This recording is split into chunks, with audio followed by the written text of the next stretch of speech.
Allah Subhanahu wa taala mengatakan may yashfa' syafa'atan hasanah.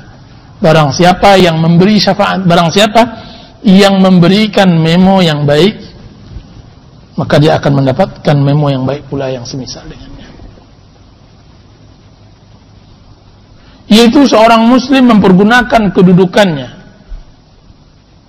jaringannya yang luas, mempergunakan hubungannya dengan orang-orang yang di atas untuk kemudahan kaum muslimin, bukan untuk menyulitkannya. Dan ini adalah bentuk syafaat. Dan ini juga bermakna sedikit semacam nepotisme, akan tapi nepotisme yang diperbolehkan. Atau istilah orang sekarang kerjasama, itu kerjasama, atau diam-diam main di belakang, akan tetapi yang baik. Jadi tidak semuanya di dalam Islam itu buruk. Syafaat di dalam Islam sangat dianjurkan. Bagaimana sih salaf dahulu menggunakan fasilitasnya? Saya ceritakanlah kisah yang baru teringat oleh saya, kisah tentang Atha bin Abi Rabah. Yang dia tadi saya sebutkan pemimpin apa itu? Pemimpin Mekah. Atha bin Abi Rabah dipanggil oleh Abdul Malik bin Marwan. Karena dia amil, khalifah, wajib memenuhi panggilannya. Kemudian dia panggil. Bahwa kebanyakan khalifah pada zaman dahulu rindu melihat wajah-wajah para ulama. Karena itu mereka memanggilnya. Dan salah satunya Abdul Malik rindu melihat wajah Atha bin Abi Rabah, seorang budak hitam legam. Kalau dia duduk bagaikan burung bangkai, duduk kena gemuknya dengan pakaian yang putih, dengan pundak yang besar, orang Afrika jelas. Seringkali sekian hanya sebatas melihat saja sudah puas khalifah. Karena mereka bukanlah orang-orang yang cinta dunia, maka seringkali khalifah juga menanyakan tentang kebutuhan kehidupannya. Wahai Atha, sebutkanlah keinginanmu. Sebutkanlah keinginan. Dia sekarang dekat dengan khalifah. Apa kata Atha? Ya Amirul Mukminin. Ya Amirul Mukminin. Anak-anak Ansar dan Muhajirin, yang mana orang tua mereka telah banyak berjasa dengan terhadap Islam, tolong jaga nasib mereka. Apa kata Abdul Malik bin Marwan? Wahai katib, sekretaris, ta'al, kemari, tulis bahwa gaji anak-anak, cucu-cucu kalangan kaum Muhajirin dan Ansar dinaikkan sekarang selama berapa tahun. Maka ditulis. Apalagi wahai Atha, ini mengatakan, ya Amirul Mukminin, orang-orang Arab yang tinggal di Badui dan pedesaan, sesungguhnya mereka adalah sumber Islam dan mereka adalah sumber Arab.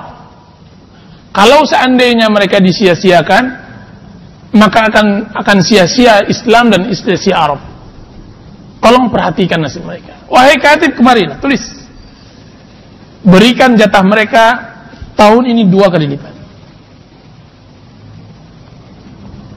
Kemudian apa lagi wahai Atha? Apa kata Atha?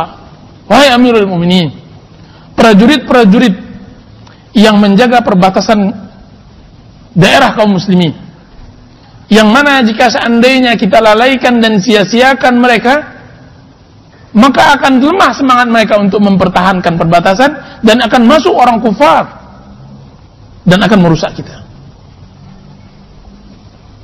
Tolong jaga kehidupan mereka ya Amirul Mukminin. Apa kata Abdul Malik? Wahai katib, sekretaris, tulis. Perhatikan dan bayar baik-baik prajurit-prajurit yang berada di suhur, di perbatasan. Tulis. Apa kata Abdul Malik? Wahai Atha, ada yang lain? Yang saya maksudkan bukan orang hubungannya dengan orang lain, akan tapi kebutuhanmu wahai Atha. Apa kata Atha? Sedangkan kebutuhanku ya Amirul Mukminin, maka telah ada yang menjaminnya, yaitu Allah. Itu kalau seandainya antum pahami apa yang diucapkan oleh Atha, itulah yang syafaat yang sangat luar biasa.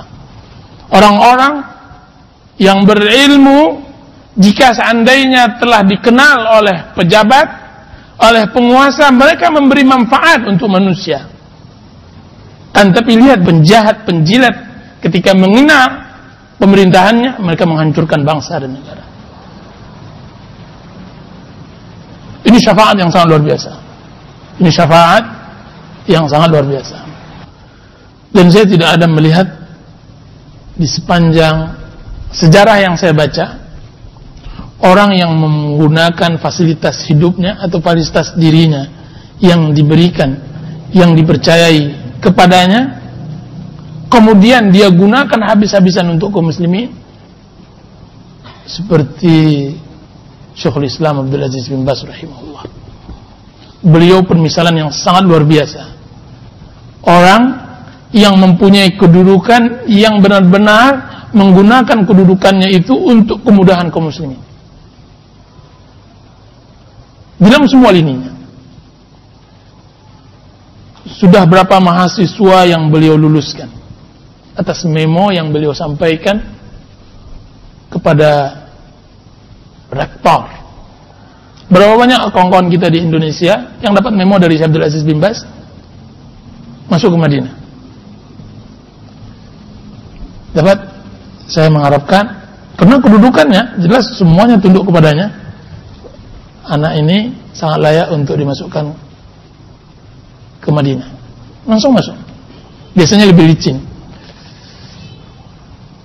Pertemuan-pertemuan ulama-ulama yang beliau fasilitasi untuk bertemu dengan raja dan wazir, menteri, dan gubernur, itu sering kali melalui beliau.